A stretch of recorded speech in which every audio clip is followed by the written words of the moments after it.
जय हिंद साथियों, घटना चक्र के डिजिटल प्लेटफॉर्म पर एक बार फिर आप सभी लोगों का स्वागत करता हूं। साइंस के आज के सेशन में कुछ महत्वपूर्ण प्रश्नों की श्रृंखला के साथ हम लोग फिर उपस्थित हुए हैं। पहला प्रश्न आपके सामने दिया गया है, कोशिका सिद्धांत का प्रतिपादन किया था।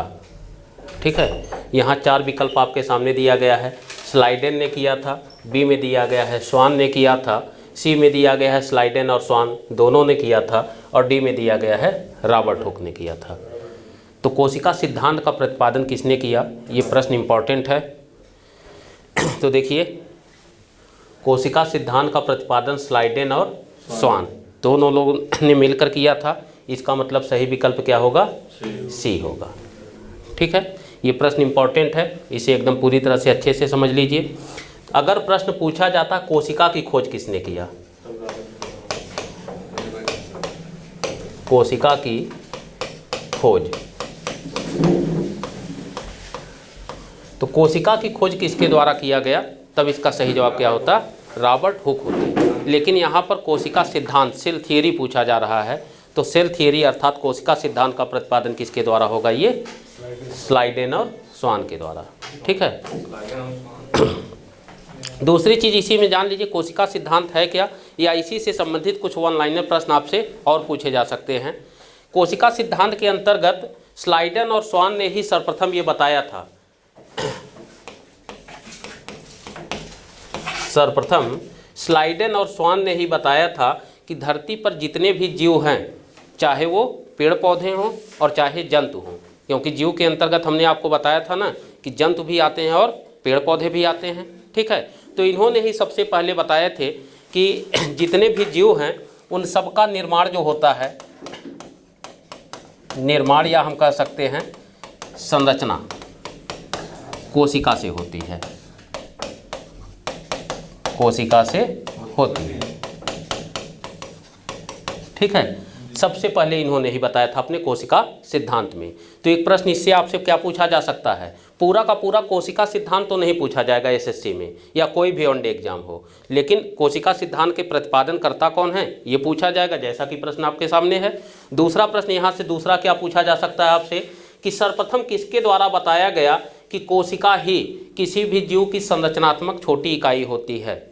तो सबसे पहले किसने ये कहा था कि कोशिका किसी भी जीव की संरचना की सबसे छोटी इकाई है, तो उसका भी जवाब क्या लगाएंगे, स्लाइडेन और स्वान ने।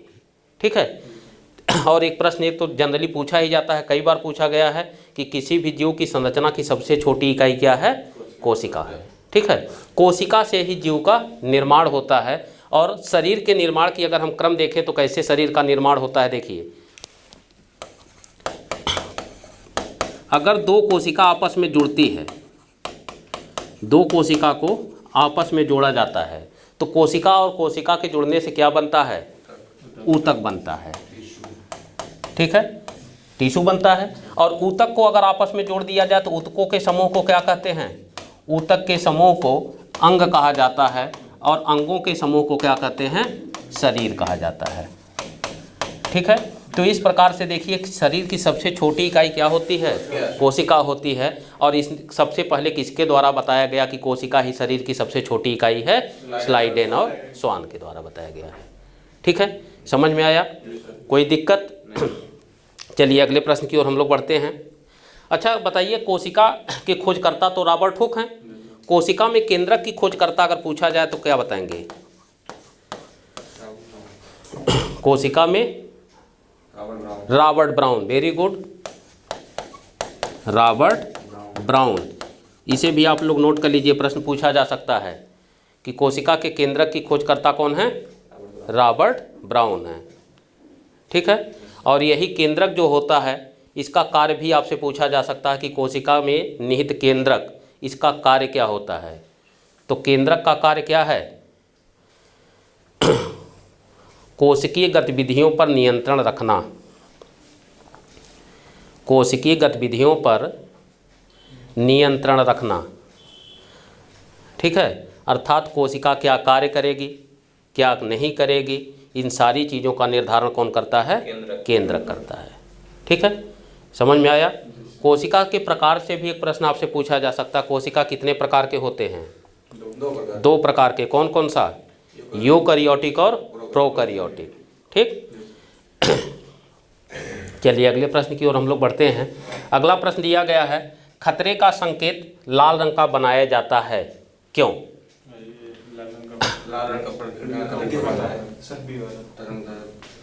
चलिए, एक लोगों ने बताया बी ऑप्शन सही है, आप लोगों में से कुछ। चलिए, प्रकाश का चैप्टर है ये। ठीक, प्रकाश के चैप्टर से भी आपके प्रश्न पूछे जाते हैं और इस पर हमने एक क्लास में और डिस्कस किया था। इस प्रश्न पर, ऐसे ही प्रश्नों पर हम एक क्लास में और डिस्कस किए थे। तो देखिए, प्रकीर्णन पे हम लोग चर्चा करते हैं कि प्रकीर्णन जो होता है ये प्रकाश किरणों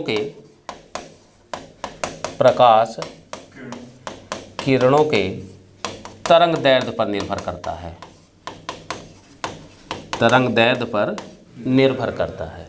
ठीक है, ये पहला प्रश्न आपका यहाँ से हुआ कि किसी भी रंग के प्रकाश का प्रकीर्णन किस पर निर्भर करता है, तो तरंग दैर्ध्य पर निर्भर करता है। ठीक है, अब अगर तरंग दैर्ध्य, जो प्रकाश का तरंग दैर्ध्य है, अगर ये कम होगा, अगर तरंग दैर्ध्य कम होगा तो प्रकीर्णन अधिक होगा, प्रकीर्णन अधिक होगा।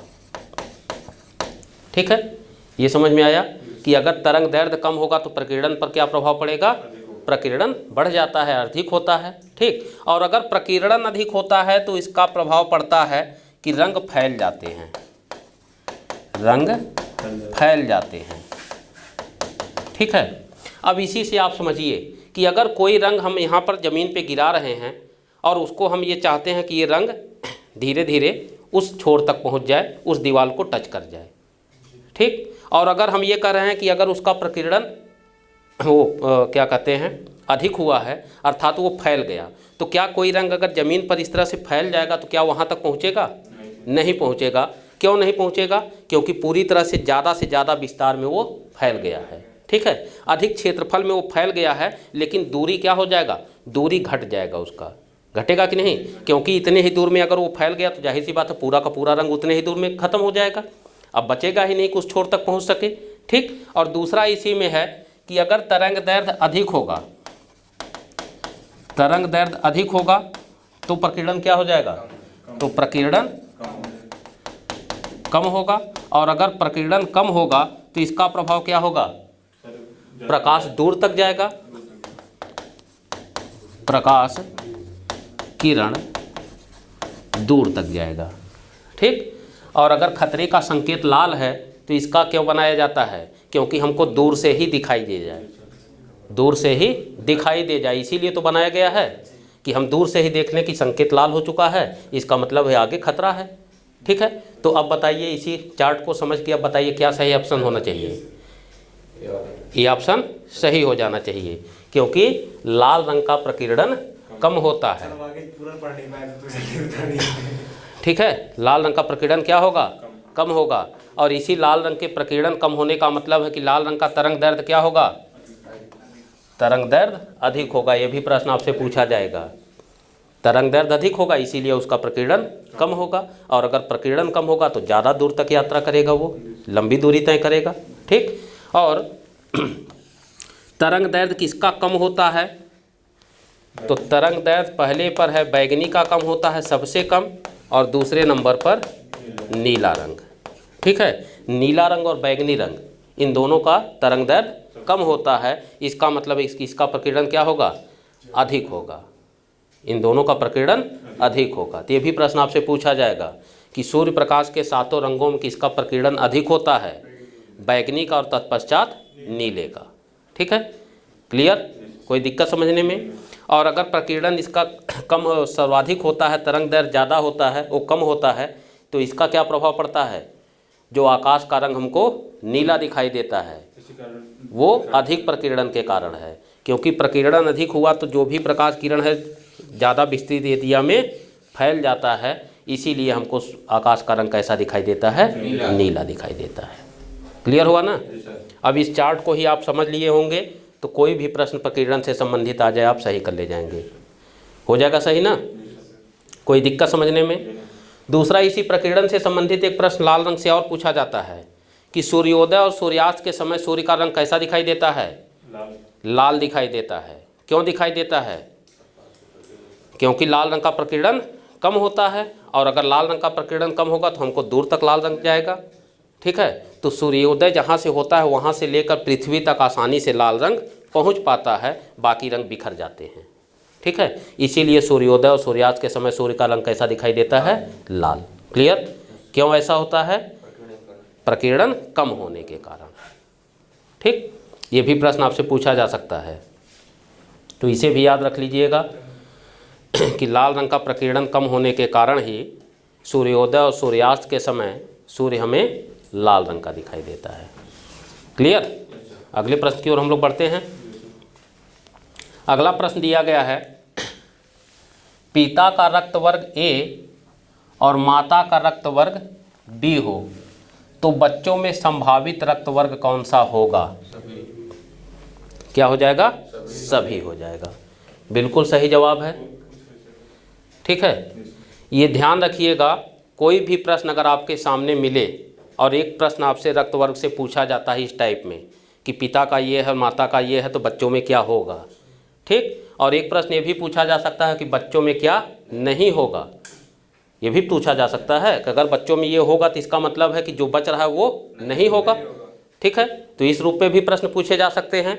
तो केवल इतना ही कॉन्सेप्ट याद रखिए कि A और B आपस में अगर मिलते हैं, अर्थात पिता का A माने चाहे माता का A माने, पिता का B माने या माता का B माने, अगर पिता के साथ माता का A और B मिलता हो तो ऐसी स्थिति में जो संतान में संभावित रक्त वर्ग होगा वो संभावित कौन कौन से होंगे?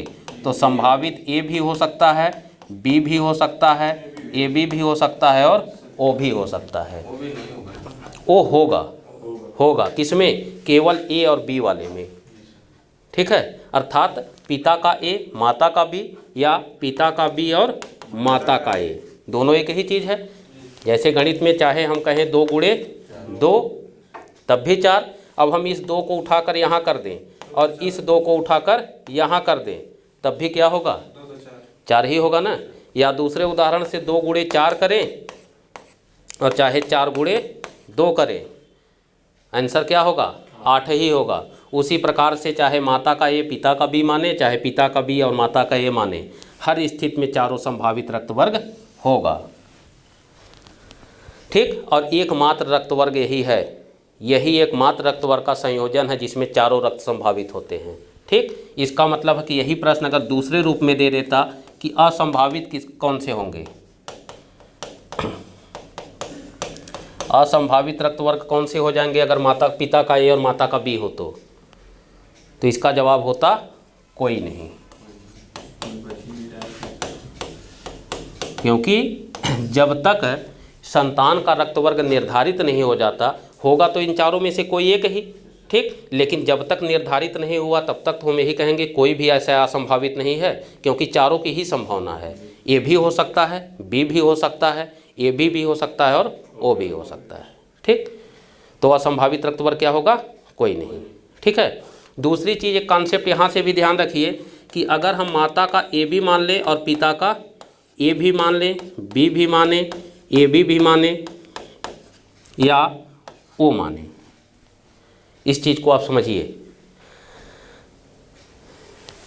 पिता का AB हो या माता का AB हो, एक ठो फिक्स कर दीजिए, AB किसी न किसी का हो, अर्थात माता पिता के दंपत्ति में एक ठो AB वाले हों। ठीक, और दूसरे A को भी रख सकते हैं, B को भी रख सकते हैं, AB को भी रख सकते हैं और O को भी रख सकते हैं।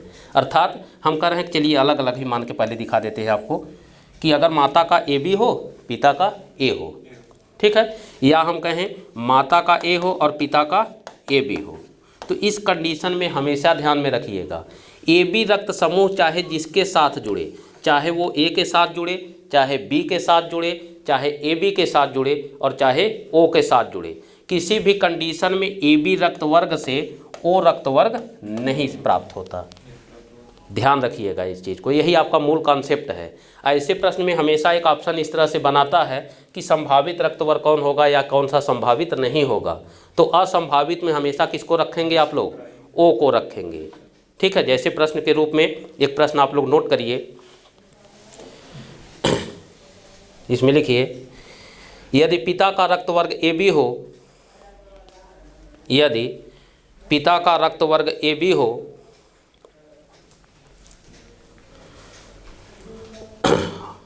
और माता का रक्त वर्ग B हो, और माता का रक्त वर्ग B हो,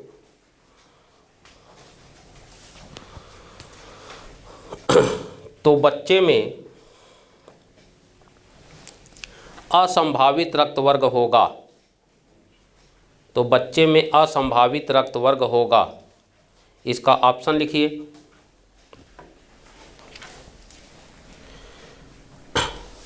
ऑप्शन ए में लिखिए ए, ऑप्शन बी में लिखिए बी, ऑप्शन सी में लिखिए AB और ऑप्शन डी में लिखिए O। ओ नहीं होगा। अर्थात AB चाहे जिसके साथ भी जुड़ेगा वो हमेशा A को भी दे सकता है, B को भी दे सकता है और AB को भी दे सकता है, लेकिन किसी भी स्थिति में O को नहीं देता। ठीक है, ठीक है। तो ध्यान रखिएगा, AB किसी के साथ भी जुड़ेगा तो 3 संभावित रक्त वर्ग मिल सकते हैं। कौन कौन से? A, B और AB। और क्या नहीं मिलेगा? O नहीं मिलेगा। ठीक है, ये 2 कॉन्सेप्ट याद रखिएगा। और इस टाइप के एक प्रश्न आपसे संभावना है किसी से मिल जाएगा। AB के साथ किसी भी कंडीशन में O संभावित नहीं होगा, और A और B का अलग अलग संयोजन किसी के भी साथ रहे, मतलब A और B अगर आपस में संयोजन में जुड़ेंगे तो चारों संभावित रक्त वर्ग देते हैं। ठीक है, क्लियर रहेगा ना? ये 2 प्रश्न याद रखेंगे तो प्रश्न सही हो जाएगा। तीसरी चीज़ इसी रक्त वर्ग से और समझ लीजिए कि A के साथ B को जोड़ेंगे तो क्या होगा? A के साथ अगर B को जोड़ेंगे तो क्या होगा? A भी हो सकता है, B भी हो सकता है, AB भी हो सकता है और O भी हो सकता है। ठीक है, A के साथ अगर A को जोड़ेंगे तो क्या होगा? अर्थात माता का भी रक्त वर्ग A हो और पिता का भी रक्त वर्ग A हो। तो ऐसी कंडीशन में ध्यान रखिएगा, अगर समान रक्त वर्ग A के साथ A जुड़े तो ऐसी स्थिति में या तो बच्चे में A होगा या तो O होगा। ध्यान रखिएगा इस चीज़ को, अगर A के साथ A जुड़ेगा तो संभावित रक्त वर्ग A होगा या तो O होगा। ठीक है, और किसकी संभावना नहीं होगी? B और AB की संभावना नहीं होगी, क्योंकि यही 4 रक्त वर्ग हैं। अगर 2 की संभावना बन जाती है इसका मतलब 2 नहीं बनेंगे। ठीक है, और A के साथ तीसरा रक्त वर्ग क्या आ सकता है? O आ सकता है। तो O आने पर भी यही सेम चीज़ हो जाता है, A अथवा O। अर्थात पिता का रक्त वर्ग A और माता का रक्त वर्ग O। तो ऐसी स्थिति में संतान में कौन कौन से रक्त वर्ग हो सकते हैं? A या O। तो A या O, A के साथ A आने पर भी हो सकता है और A के साथ O आने पर भी हो सकता है। ठीक है, क्लियर रहेगा। और अगर A के साथ हम तीसरी कंडीशन हो सकती है कि A के साथ AB जोड़ दें, अर्थात पिता का A हो और माता का AB हो, तो ऐसी स्थिति में क्या हो जाएगा? 3 हो जाएंगे, क्योंकि हमने बताया ना कि AB किसी के साथ भी जुड़ता है तो O को छोड़ के बाकी 3 देता है। ठीक है, तो ऐसी स्थिति में क्या हो जाएंगे? A हो सकता है, B हो सकता है या AB हो सकता है, और असंभावना केवल O की होगी। ठीक है, चारों हो गया A के साथ। यही चीज़ आप B के साथ भी कर सकते हैं, और सेम वही चीज़ आपको याद रखना है। देखिए याद क्या करना है, अगर B के साथ हम मान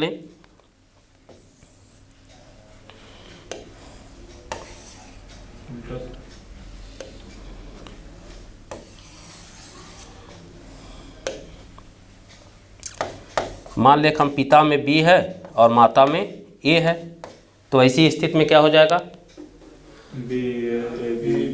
चारों बनेंगे। पिता के साथ या माता के साथ A और B के जुड़ने पर चारों मिलते हैं कि नहीं? क्योंकि जो A के साथ B के जुड़ने पर मिला था वही B के साथ A के जुड़ने पर भी होगा, चारों हो जाएंगे। दूसरी कंडीशन होगा, अगर B के साथ B को जोड़ा जाए तो B और O हो सकता है। ध्यान रखिएगा, अगर B के साथ सेम वर्ग B आता है तो B या O आएगा। ठीक है, और B के साथ AB को रखने से क्या होगा? B के साथ AB को रखने पर तीनों हो जाएंगे, O छोड़ के तीनों हो जाएंगे। ठीक, और B के साथ O रखने पर क्या हो जाएगा? बी के साथ ओ रखने पर भी वही चीज़ होगा जो बी के साथ बी के आने पर हुआ था। क्लियर? कोई दिक्कत समझने में?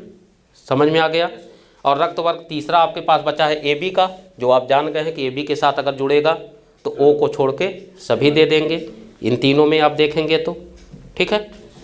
और ओ वाला इसी से आप निकाल सकते हैं, जैसा कि ओ अगर ए के साथ जुड़ेगा तो ए ओ देगा, यहाँ पर जुड़ के दिखा गया है। बी के साथ जुड़ेगा तो बी ओ देगा।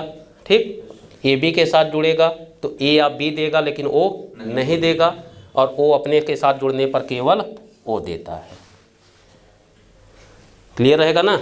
याद रहेगा? प्रश्न हमेशा ध्यान रखिएगा, दो ही से पूछा जाता है, या तो ए के साथ बी देकर या तो बी ए बी के साथ कोई भी देकर। तो ए बी वाला ही याद रखिए, ओ छोड़ के सब माराएंगे लगाएंगे आप। ठीक है, जितने ऑप्शन आपके सामने मिलेंगे सभी ऑप्शन सत्य होंगे, केवल ओ असत्य होगा। याद रहेगा? कोई दिक्कत समझने में? क्यों मित्र, आपको समझ में आ गया ना? केवल वही एक कॉन्सेप्ट याद रखिए कि ए बी किसी के साथ भी जुड़ने पर ओ नहीं देगा, बाकी 3 देगा। ठीक है, और ए और बी आपस में जुड़ेंगे तो 4 देंगे। ठीक है, याद रहेगा ना? तो बस इतने दो ही बेस पर ये पूरा प्रश्न सही हो जाता है। कोई भी प्रश्न हो, केवल 2 कॉन्सेप्ट याद रखिए कि ए बी ओ नहीं देगा, ठीक है, और ए और बी मिलने पर 4 देंगे। ठीक, क्लियर? अगले प्रश्न की ओर हम लोग पढ़ते हैं। अगला प्रश्न दिया गया है, प्रकाश संश्लेषण की क्रिया में पौधे द्वारा निर्मित भोज्य पदार्थ है। ऑप्शन में दिया गया है ए में ग्लूकोज, बी में सुक्रोज, सी में पाइरुविक अम्ल, ये रू बना लीजिएगा, पाइरुविक अम्ल, और डी में इनमें से कोई नहीं। क्या होगा? डी होगा। चलिए, आपका जवाब डी हो गया। आप लोगों में से किसी का जवाब? भाई कुछ तो होगा ही, तो क्या होगा? चलिए, आपका ग्लूकोज लगा देते हैं। 2 लोगों का आंसर मिला। अब 2 लोग बचे हैं, 2 ही ऑप्शन बचा है, हैं? चलिए ध्यान रखिए, अगर जो प्रकाश संश्लेषण की क्रिया होती है, प्रकाश संश्लेषण की क्रिया में पौधे द्वारा निर्मित भोज्य पदार्थ ग्लूकोज होता है C6 H12O6। याद रखिएगा, सबसे आसान प्रश्न है प्रकाश संश्लेषण का, जो बार बार पूछा जाता है। ठीक है, कि प्रकाश संश्लेषण की क्रिया में पौधे द्वारा निर्मित भोज्य पदार्थ क्या होता है? ग्लूकोज होता है।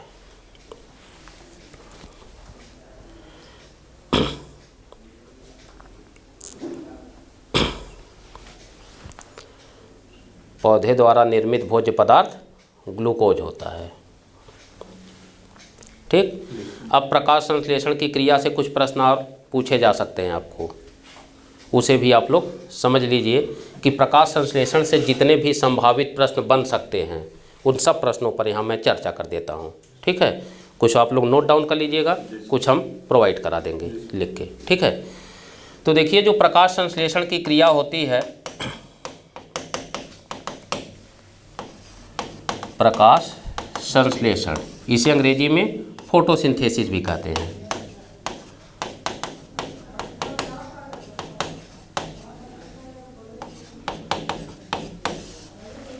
ठीक है, प्रकाश संश्लेषण या फोटोसिंथेसिस। ठीक, प्रकाश संश्लेषण की जो क्रिया होती है, इसी क्रिया से पौधे अपने भोजन का निर्माण करते हैं। पौधे अपने भोजन का निर्माण करते हैं। ठीक, तो ये प्रश्न आपसे पूछा जाएगा कि पौधों के द्वारा निर्मित भोज्य पदार्थ की क्रिया को क्या कहते हैं? प्रकाश संश्लेषण कहते हैं। ठीक, क्लियर? कोई दिक्कत? अब जो ये प्रकाश संश्लेषण की क्रिया होती है, ये उपचयन अपचयन की क्रिया होती है। उपचयन अपचयन की क्रिया होती है।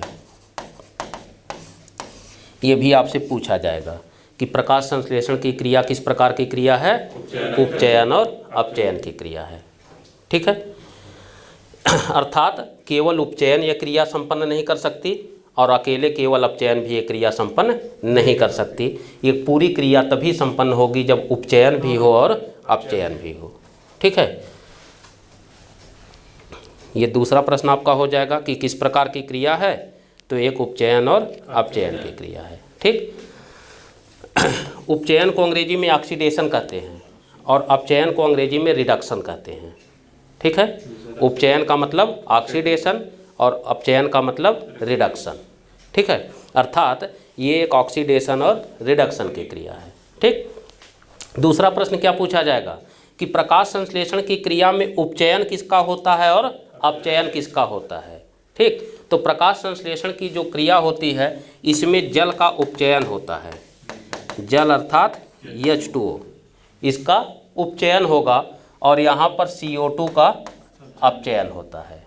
तो ये भी आपसे पूछा जाएगा कि उपचयन किसका होगा और अपचयन किसका होगा। ठीक, याद रहेगा। अब देखिए, जब जल का उपचयन होता है तो उपचयन या ऑक्सीडेशन का मतलब होता है टूटना। उपचयन का मतलब क्या होता है?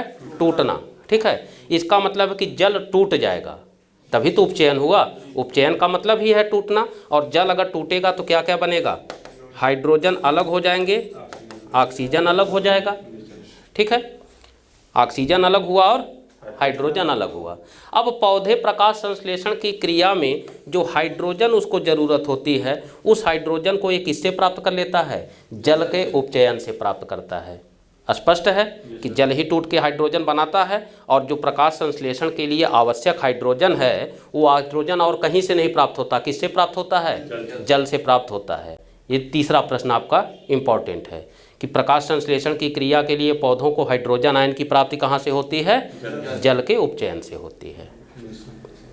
ठीक, क्लियर। और हम ये जानते हैं कि प्रकाश संश्लेषण की क्रिया में कार्बन डाइऑक्साइड को ग्रहण करते हैं पौधे। पौधे किस गैस को ग्रहण करते हैं? कार्बन डाइऑक्साइड को। और इसको ग्रहण करने के बाद जब ये पूरी की पूरी क्रिया संपन्न हो जाती है तो वातावरण में कौन सी गैस मुक्त की जाती है? Oxygen gas. ठीक है, तो ये आपका अगला प्रश्न होगा कि प्रकाश संश्लेषण की क्रिया में पौधे द्वारा ग्रहण किया गया गैस कौन सा है? CO2। और पौधे द्वारा मुक्त किया गया गैस कौन सा है? ऑक्सीजन। ठीक है, अब ये ऑक्सीजन गैस जो वातावरण में मुक्त होता है ये कहाँ से प्राप्त हो रहा है? ये भी तो जल के उपचयन से ही प्राप्त हुआ, क्योंकि हाइड्रोजन यहाँ से अलग होकर पौधों द्वारा ग्रहण कर लिया जाता है। प्रकाश संश्लेषण की क्रिया में खत्म हो गया। अब यहाँ पर क्या बचा? ऑक्सीजन। यही ऑक्सीजन गैस वातावरण में मुक्त होता है और इसी ऑक्सीजन गैस को हम आप ग्रहण करते हैं अपने श्वसन क्रिया में। ठीक, तो प्रकाश संश्लेषण की क्रिया में कौन सी गैस मुक्त हुई? ऑक्सीजन। और ये ऑक्सीजन गैस प्राप्त कहाँ से होता है? जल के उपचयन से प्राप्त होता है। ठीक, अब कार्बन डाइऑक्साइड को ग्रहण करता है और जल को एक साथ ले लेता है, तो पूरी क्रिया कैसे होती है? देखिए, अब यहाँ पर CO2 प्लस H2O, यह जब प्रकाश की उपस्थिति में और क्लोरोफिल वाले भाग में, ये क्रिया कहाँ होती है? अब अगला प्रश्न आपसे पूछा जाएगा कि प्रकाश संश्लेषण की क्रिया किस लवक में होगी। तो लवक में हमने आपको बताया था कि 3 प्रकार के लवक पाए जाते हैं। लवक 3 प्रकार के होते हैं। एक होता है हरित लवक,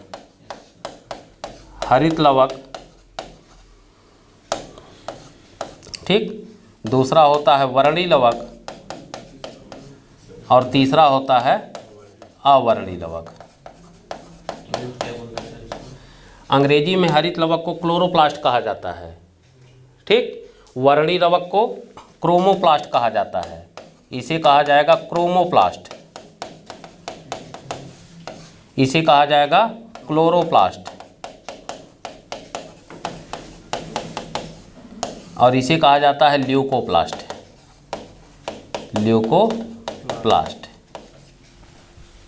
ठीक है, अवर्णी लवक को ल्यूकोप्लास्ट, वर्णी लवक को क्रोमोप्लास्ट और हरित लवक को क्लोरोप्लास्ट।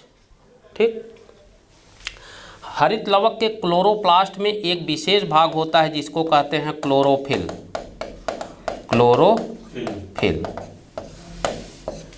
ठीक है, ये क्लोरोप्लास्ट का एक विशेष भाग है। ठीक, क्लियर। अब इसे समझिए, जो प्रश्न आपसे पूछा जाएगा, अगर प्रश्न पूछा जाए कि प्रकाश संश्लेषण की क्रिया किस लवक में होगी, तो आप लगाएंगे हरित लवक या क्लोरोप्लास्ट, और क्लोरोप्लास्ट के किस भाग में? क्लोरोफिल वाले भाग में। ठीक है, क्लोरोफिल वाले भाग में ये क्रिया संपन्न होती है। ठीक है, और यह क्रिया किसकी उपस्थिति में होगी? प्रकाश की उपस्थिति में। ठीक है, अब प्रकाश की उपस्थिति में जब CO2 और जल आपस में मिलते हैं तो क्या बन जाता है? लास्ट में बनता है C6H12O6 प्लस जल मुक्त होता है और ऑक्सीजन गैस वातावरण में निकल जाता है। ठीक है, तो भोज्य पदार्थ के रूप में हमको क्या मिल गया? ग्लूकोज मिल जाता है।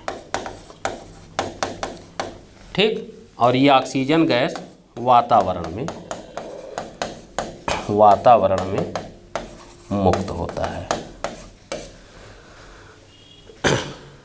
ठीक, तो भोज्य पदार्थ के रूप में क्या बनता है? ग्लूकोज, और वातावरण में कौन सी गैस मुक्त होती है?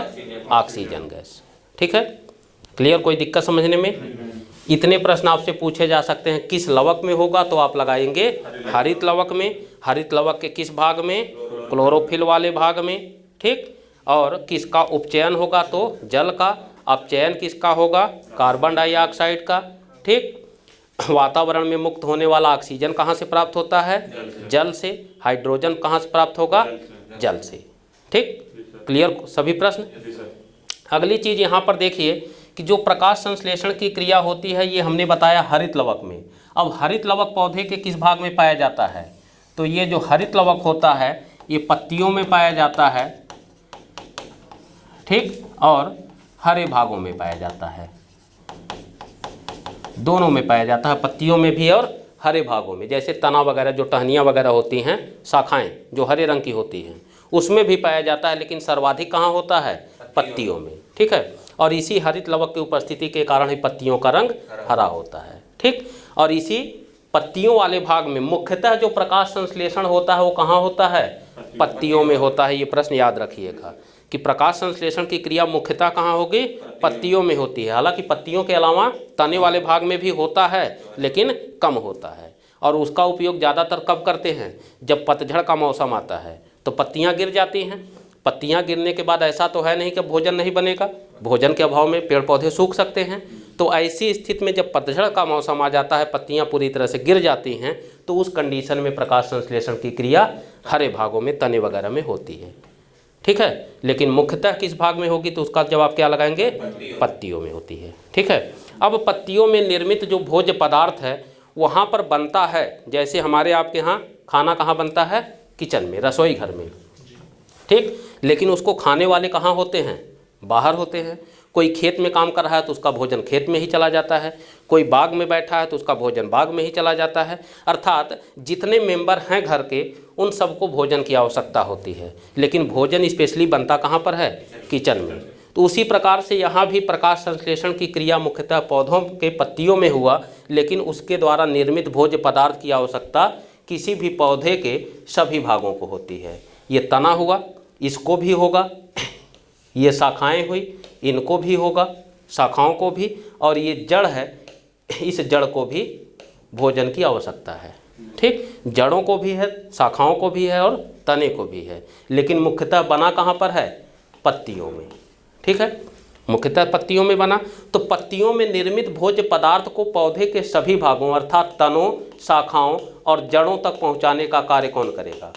तो ये किया जाता है पौधों में दो संवहनी ऊतक के विषय में हमने आपको एक क्लास में बताया था, जाइलम और फ्लोएम। ठीक है, तो जो पौधों के पत्तियों में निर्मित भोज्य पदार्थ होता है वो पौधों के सभी भागों तक फ्लोएम के द्वारा पहुंचाया जाता है। नोट कर लीजिए, प्रश्न बहुत पूछा जाता है। पत्तियों में निर्मित भोज्य पदार्थ को, पत्तियों में निर्मित भोज्य पदार्थ को पौधों के सभी भागों तक, पौधों के सभी भागों तक फ्लोएम ऊतक के माध्यम से, फ्लोएम ऊतक के माध्यम से पहुंचाया जाता है।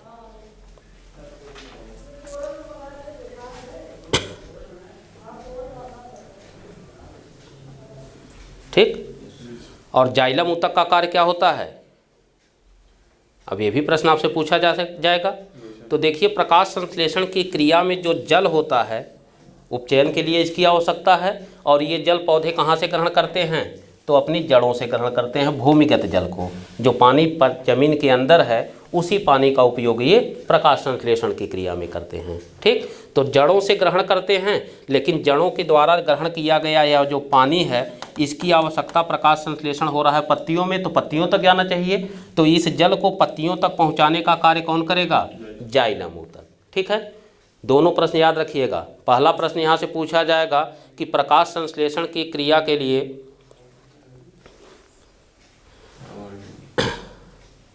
क्या हुआ? बताएंगे, अभी उसको भी बताएंगे। पहले प्रकाश संश्लेषण में हरित लवक की आवश्यकता, पहले उसको समझ लेते हैं, फिर वर्णी और अवर्णी कहाँ पाया जाता है, इसकी उपयोगिता क्या है, इसको भी अभी हम बताएंगे आप लोगों को। ठीक है, देखिए हम ये चर्चा कर रहे थे। पहला प्रश्न यहाँ से क्या पूछेगा कि प्रकाश संश्लेषण की क्रिया के लिए आवश्यक जल की प्राप्ति पौधे कहाँ से करते हैं? भूमिगत जल से करते हैं। ठीक, और किससे ग्रहण करते हैं? तो अपने जड़ों से ग्रहण करते हैं। जड़ों में पाया जाता है मूल रोम, मूल रोम, ठीक, जिसे जड़ों की बाल भी कहते हैं। ठीक है, तो इसी मूल रोम से ही जल को ग्रहण किया जाता है। ठीक है, तो प्रश्न ये पूछेगा आपसे कि पौधे अपने किस भाग से जल को ग्रहण करते हैं? मूल रोम से। ठीक, और इसको पत्तियों तक किसके माध्यम से पहुंचाते हैं? जाइलम ऊतक। अगर जल है तो जाइलम ऊतक, और पौधों के द्वारा निर्मित भोज्य पदार्थ का परिवहन होगा तो फ्लोएम। याद रहेगा ना? कोई दिक्कत? हाँ, फ्लोएम। ठीक है, क्लियर? कोई दिक्कत समझने में? समझ में आया ना? तो पौधे जल को मूल रोम से ग्रहण करके जाइलम ऊतक के माध्यम से पत्तियों तक पहुंचा देते हैं। क्लियर? चलिए, आपका प्रश्न था वर्णी और अवर्णी कहाँ पाया जाता है या इसकी उपयोगिता क्या है। ठीक है, तो वर्णी का मतलब समझ लीजिए कि वर्ण का मतलब क्या होता है? वर्ण का अर्थ होता है रंग। वर्ण का अर्थ क्या होता है? रंग होता है। ठीक, तो पौधे के जो रंगीन भाग होते हैं उसमें कौन सा लवक पाया जाएगा? वर्णी लवक। अब रंगीन भाग क्या है? जैसे पुष्प, फूल देखिए आप, विभिन्न पौधों के फूलों को रंग अलग अलग होते हैं। कोई नारंगी रंग का है, कोई सफ़ेद है, कोई पीला है, कोई हरा है, कोई गुलाबी है कि नहीं? तो विभिन्न प्रकार के रंग के होने का मुख्य कारण कौन सा लवक हो जाएगा? वर्णी लवक। ठीक, और उसी प्रकार से देखेंगे कि जितने फल हैं उनके बीज भी अलग अलग रंग के हैं। जैसे पपीते का बीज काले रंग का है, ठीक, जीरा भूरे रंग का है, मटर के दाने सफ़ेद रंग के हैं। तो बीजों के रंग के अलग अलग होने का और फूलों के रंग का अलग अलग होने का मुख्य कारण कौन सा लवक होगा? वर्णी लवक। तो प्रश्न आपसे पूछेगा, आपसे क्या पूछेगा वर्णी लवक से? दो प्रश्न, मतलब एक ही प्रश्न को दो रूपों में पूछ सकता है। अगर सीधे पूछ ले कि पुष्प के अलग अलग रंग या बीजों के अलग रंग होने के पीछे मुख्य कारण क्या है? वर्णी लवक की उपस्थिति। या तो प्रश्न दूसरे रूप में पूछेगा कि पौधों के रंगीन भागों में कौन सा लवक पाया जाता है? वर्णी लवक। ठीक है, तो पौधों के रंगीन भागों में कह दे, या तो इसी चीज़ को पुष्प और बीज को कह दे। तो पुष्प और बीज या रंगीन भागों में पाया जाने वाला लवक वर्णी लवक है, और हरे भागों में पाया जाने वाला लवक हरित लवक है। ठीक है, याद रहेगा। तीसरा है अवर्णी लवक। ये कहाँ पाया जाता है? तो ये हमेशा भूमिगत भागों में पाया जाता है, अर्थात पौधे के वे भाग जहाँ पर प्रकाश की उपस्थिति नहीं होती। ठीक, तो पौधों के जड़ों में कौन सा रंग लवक पाया जाता है? अवर्णी। ठीक है, तो लवक से यही तीन प्रश्न आपके पूछेंगे। अवर्णी के विषय में जानते रहिएगा कि जड़ में पाया जाता है, वर्णी के विषय में जानते रहिए ये पुष्प और बीजों में पाया जाता है मुख्यतः, और हरित लवक हरे भागों में पत्तियों और हरे तनों वगैरह में पाया जाता है। ठीक है, और इसी हरित लवक में ही प्रकाश संश्लेषण की क्रिया होती है। ठीक है, कल के क्लास में हम लोग माइटोकांड्रिया के विषय में कुछ बताए थे आपको कि इसको पावर हाउस कहते हैं।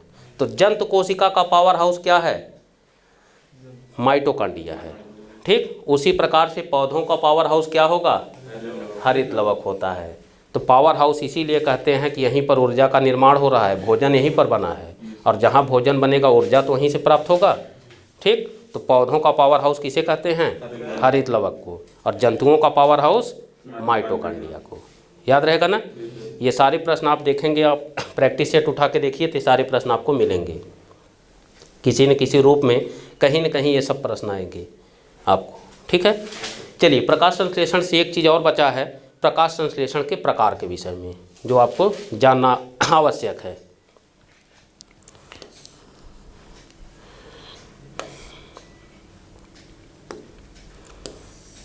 ये समझ में आ गया ना? मिटा दें?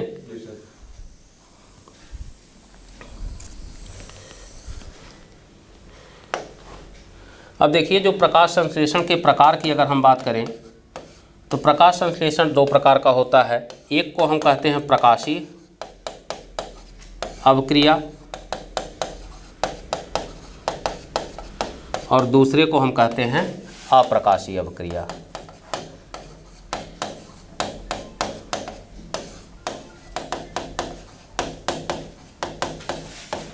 प्रकाशीय अवक्रिया और अप्रकाशीय अवक्रिया। ठीक है, तो ये पूछेगा प्रकाश संश्लेषण की प्रकाशीय अवक्रिया कहाँ होती है और प्रकाश संश्लेषण की अप्रकाशीय अवक्रिया कहाँ होती है। तो देखिए, जो हरित लवक का भाग होता है जिसको हम क्लोरोफिल कहे थे, क्लोरोफिल। ठीक है, तो क्लोरोफिल में दो भाग पाए जाते हैं, एक भाग को कहा जाता है ग्रेना और दूसरे भाग को कहा जाता है स्ट्रोमा। ठीक है, ग्रेना और स्ट्रोमा। ठीक है, तो ग्रेना वाले भाग में प्रकाशीय अवक्रिया होती है। तो प्रश्न अगर पूछेगा कि प्रकाश संश्लेषण की प्रकाशीय अवक्रिया क्लोरोफिल के किस भाग में होगी? ग्रेना में। और प्रकाश संश्लेषण की अप्रकाशीय अवक्रिया कहाँ होगी? स्ट्रोमा में। ये लास्ट प्रश्न आपका प्रकाश संश्लेषण से है। प्रकाशीय अवक्रिया ग्रेना में और अप्रकाशीय अवक्रिया स्ट्रोमा में। ठीक है, ये प्रकाश में मतलब शुद्ध प्रकाश में अंधेरे में होता है। ये अंधेरे में देखिए, जो प्रकाश संश्लेषण की क्रिया होती है उसके लिए प्रकाश अनिवार्य होता है। ठीक है, प्रकाश चाहिए ही चाहिए। ठीक, इसका मतलब है कि दिन के समय सूर्य के प्रकाश में होता है, ठीक, और रात के समय कृत्रिम प्रकाश में होता है। लेकिन अप्रकाशीय इसीलिए कहा जाता है कि सूर्य का प्रकाश अनुपस्थित है। ठीक है, तो कृत्रिम प्रकाश देखिए, आप अपने घरों में कुछ सजावटी पौधे लगाते हैं जो घर के अंदर होता है, लेकिन हम ये देखते हैं कि हरे भरे रहते हैं, जैसे मनी प्लांट वगैरह है। तो हरे भरे होने का मतलब है कि उसको भोजन मिल रहा है, और भोजन कहाँ से मिल रहा है? प्रकाश संश्लेषण की क्रिया करता होगा। ठीक, क्योंकि पौधे को हम उत्पादक वर्ग में रखते हैं, अर्थात वे जीव जो अपने भोजन का निर्माण स्वयं करते हैं उनको हम उत्पादक कहते हैं। ठीक, तो पौधे उत्पादक वर्ग में हैं, इसका मतलब अपने भोजन का निर्माण करते होंगे, और इनके भोजन निर्माण की क्रिया ही क्या कहलाती है? प्रकाश संश्लेषण। ठीक, तो अगर वो पौधे जो घरों के अंदर हैं और सूर्य का प्रकाश नहीं पा रहे हैं तब भी हरे भरे हैं, इसका मतलब है कि आप निष्कर्ष निकाल सकते हैं कि प्रकाश संश्लेषण की क्रिया करते होंगे। तो उनको प्रकाश संश्लेषण की क्रिया के लिए प्रकाश कहाँ से मिलता होगा? कृत्रिम रूप से, ये जो बल्ब वगैरह का प्रकाश होता है।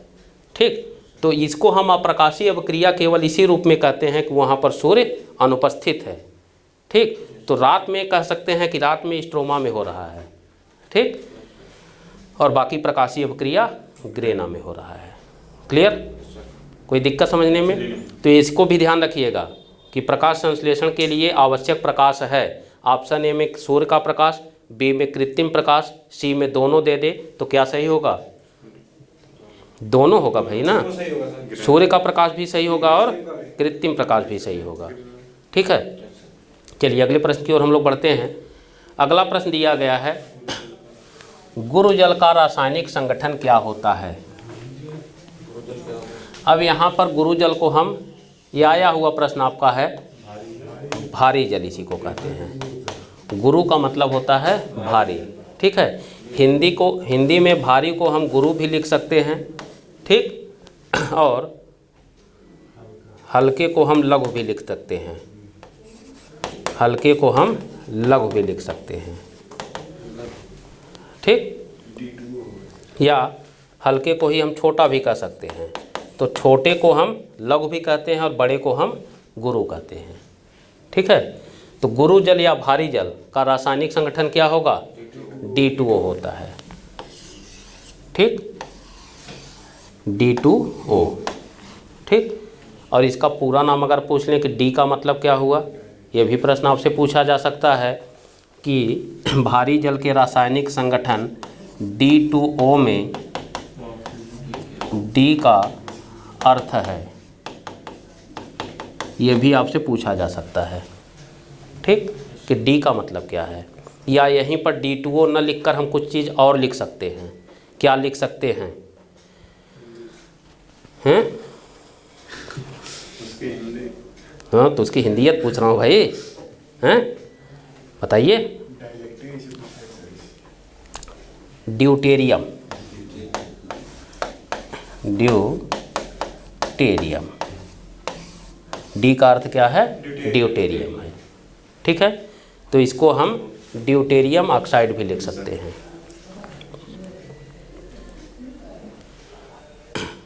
ठीक है, क्लियर? कोई दिक्कत? अब यहाँ पर ध्यान रखिए कि ड्यूटेरियम है क्या। ड्यूटेरियम क्या है? तो देखिए, जो हाइड्रोजन होता है, हाइड्रोजन, इसके 3 समस्थानिक होते हैं। 3 समस्थानिक, जिसे हम आइसोटोप भी कहते हैं। आइसोटोप भी कहते हैं। ठीक है, तो 3 समस्थानिक में पहला है प्रोटियम, दूसरा है ट्राइटियम और तीसरा है ड्यूटेरियम। प्रोटियम, ट्राइटियम और ड्यूटेरियम। ठीक है, तो यहाँ पर जो भारी जल होता है, उस भारी जल में हाइड्रोजन का स्थान कौन ले लेता है? ड्यूटेरियम ले लेता है। ठीक, क्लियर है? तो यही प्रश्न आपसे पूछा जा सकता है कि हाइड्रोजन के तीनों समस्थानिकों में से भारी जल में कौन सा समस्थानिक भाग लेता है? ड्यूटेरियम भाग लेता है। क्लियर?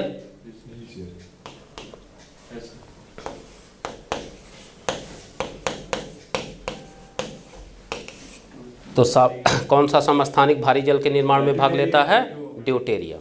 ठीक है, यही प्रश्न इस रूप में भी आ सकता है आपसे कि भारी जल होता है जिसमें हाइड्रोजन के स्थान पर उसके समस्थानिक ड्यूटेरियम का उपयोग किया जाता है, उसे हम भारी जल कहते हैं। ठीक, क्लियर? कोई दिक्कत? समझ में आया? अब गुरु जल या भारी जल का उपयोग आपसे पूछा जा सकता है कि इसका उपयोग हम कहाँ करते हैं। ये भी प्रश्न बहुत ही इम्पोर्टेंट है कि इसका उपयोग कहाँ करते हैं हम। तो इसका उपयोग किया जाता है नाभिकीय रिएक्टर में। नाभिकीय रिएक्टर में, और नाभिकीय रिएक्टर में इसका उपयोग हम या तो प्रशीतक के रूप में करते हैं, ठंडा करने के रूप में, या तो मंदक के रूप में करते हैं। दोनों ही रूपों में इसका प्रयोग किया जाता है, प्रशीतक के रूप में भी और मंदक के रूप में। ठीक, तो ये प्रश्न आपसे पूछा जाएगा, या तो सीधे पूछ लिया जाएगा कि भारी जल का उपयोग कहाँ करते हैं, तो आप लिख देंगे कि नाभिकीय रिएक्टर में प्रशीतक अथवा मंदक के रूप में करते हैं।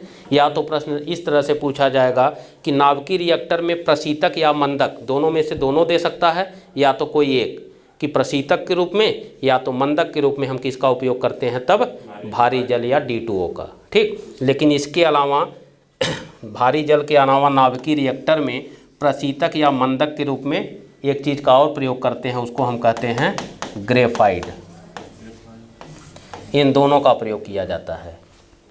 ठीक है, ग्रेफाइट का भी उपयोग किया जाता है और D2O का भी उपयोग किया जाता है। अर्थात दोनों विकल्प हैं हमारे पास, या तो नाभिकीय रिएक्टर में हम ग्रेफाइट का उपयोग कर दें तब भारी जल का उपयोग नहीं करेंगे, या तो भारी जल का उपयोग करेंगे तो ना एक ही का उपयोग करना है। दो विकल्प हमारे पास हैं, प्रशीतक या मंदक के। ठीक है, तो ये प्रश्न पूछा जा सकता है आपसे कि भारी जल के साथ साथ नाभिकीय रिएक्टर में और किसका उपयोग प्रशीतक या मंदक के रूप में किया जाता है? ग्रेफाइट का। ठीक है, दूसरी चीज़ ध्यान में रखिएगा, नियंत्रक क्षण के रूप में किसका उपयोग किया जाता है? नियंत्रक क्षण। ये तो हुआ प्रशीतक या मंदक, अर्थात ये नाभिकीय रिएक्टर को शीतलता प्रदान करता है। जैसे आप गाड़ी में देखते हैं रेडिएटर लगा रहता है ना, तो क्या करता है, उसमें हम पानी डालते हैं कि इंजन को गर्म होने से बचाता है वो। ठीक है, उसी प्रकार से यहाँ पर भी नाभिकीय रिएक्टर गर्म न हो जाए, इसके लिए हम इसका प्रयोग करते हैं प्रशीतक के रूप में, चाहे भारी जल का चाहे ग्रेफाइट का। ठीक है, दूसरी चीज़ मंदक का मतलब ये होता है कि नाभिकीय जो अवक्रियाएँ होती हैं वो धीरे धीरे हो, बहुत फास्ट ना हो जाएं। ठीक, क्योंकि हमको इसके नाभिकीय रिएक्टर में जो अवक्रिया होती है उसको हमको नियंत्रित करना है। ठीक, उसका उपयोग हम विद्युत बनाने में कर रहे हैं, तो अगर बहुत फास्ट होगा तो उसको कंट्रोल करना मुश्किल हो जाता है, तो मंदक के रूप में किया जाता है कि अवक्रियाएँ धीरे धीरे चलें।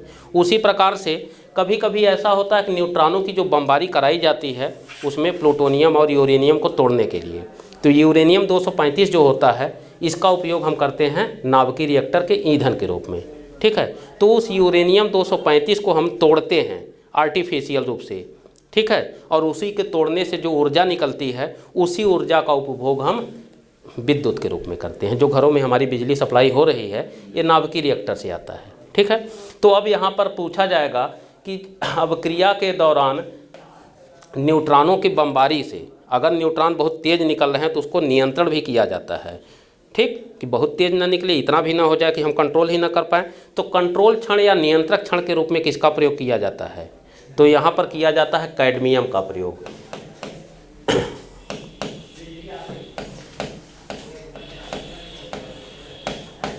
कैडमियम का उपयोग किया जाता है नियंत्रक क्षण के रूप में या कंट्रोल क्षण के रूप में। ठीक है, तो ये भी प्रश्न आपसे पूछेगा कि प्रशीतक और मंदक के रूप में भारी जल और ग्रेफाइट का उपयोग किया जाता है और नियंत्रक क्षण के रूप में कैडमियम की क्षण का उपयोग किया जाता है। ठीक, याद हो गया? कोई दिक्कत समझने में? चलिए अगला प्रश्न दिया गया है, प्रकाश वर्ष निम्नलिखित में से किससे संबंधित है? प्रकाश वर्ष किसका मात्रक है? दूरी का मात्रक है। ठीक है, क्लियर? कोई दिक्कत? अब प्रकाश वर्ष में अगर हम मीटर में इससे संबंध भी पूछा जा सकता है कि प्रकाश वर्ष का दूरी का एक मात्रक और क्या है? पास्कल। दाब का मात्रक है मित्र, क्या होता है?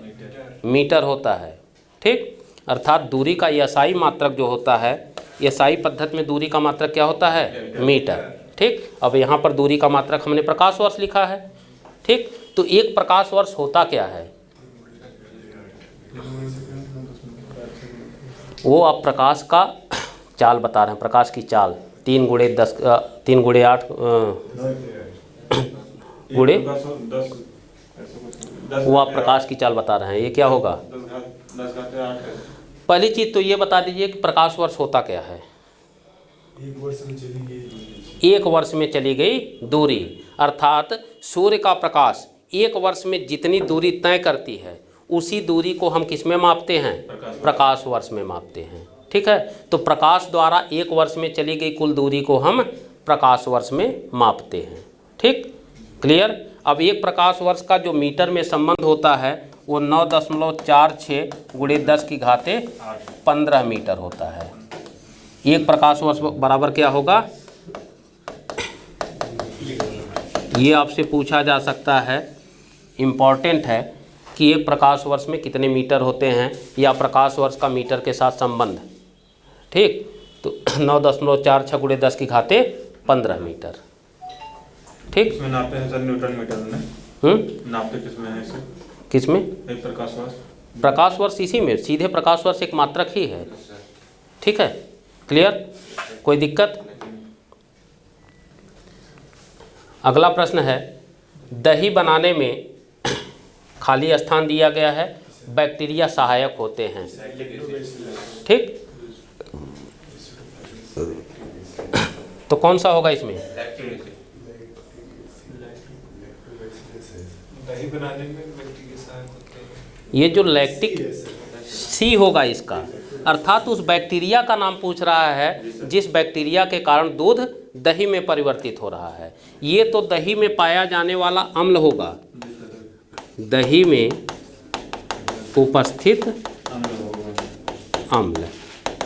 तो दही में उपस्थित अम्ल की बात करेगा तो लैक्टिक एसिड लगाइएगा। ठीक, और दही बनाने में सहायक बैक्टीरिया का नाम पूछेगा तो लैक्टोबैसिलस एसिडोफाइलस। ठीक है, लैक्टोबैसिलस एसिडोफाइलस। ठीक, याद रहेगा ना। और यही प्रश्न आपको इस रूप में भी पूछा जा सकता है कि दही, दूध से दही बनाने के लिए किस सूक्ष्म जीव का प्रयोग किया जाता है। तो यहाँ पर नाम ये इस तरह से न देकर क्या करेगा, यहाँ पर लिख देगा विषाणु, यहाँ पर लिख देगा कवक, यहाँ पर लिख देगा जीवाणु। तो दूध से दही का निर्माण किसके द्वारा होता है, जीवाणु के द्वारा होता है। और उस जीवाणु का नाम यहाँ पर पूछा है, तो उस जीवाणु का नाम है लैक्टोबैसिलस एसिडोफाइलस। ठीक, क्लियर, कोई दिक्कत समझने में। और दही में उपस्थित अम्ल कौन सा होगा, लैक्टिक एसिड होगा। ठीक, तो आज के क्लास में किसी को कोई दिक्कत समझने में, सभी प्रश्न समझ में आ गए।